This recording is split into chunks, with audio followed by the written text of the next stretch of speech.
Feels so good.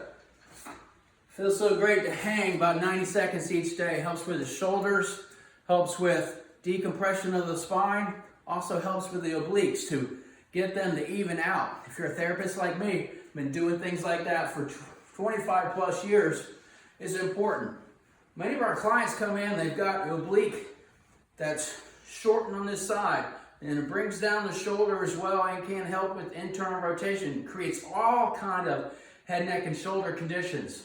So what we want to do is to identify that if that's true on our client. So we ask our client to cross their arms.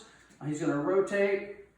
Now the obliques are shortened here. I'm going to ask him to hold that position. Hold. He's pretty strong, but what it looks like when they're weak, they go back. They can't hold it. So that's a great indicator that we as therapists need to work in that obliques area. So lay back, bring your knees up. I'm going to sink in just above the ASIS, and I'm going to work all the way up through the diaphragmatic arch in the obliques. But I'm sinking in, and what we teach in our classes is AKR, active kinetic release. So I'm going to ask the client to drop his legs down after I sink in.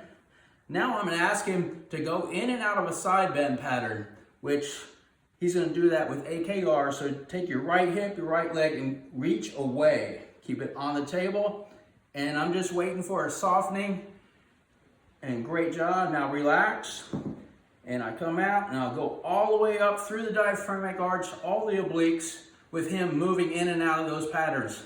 Okay? Have a great day. I'll see you in class soon.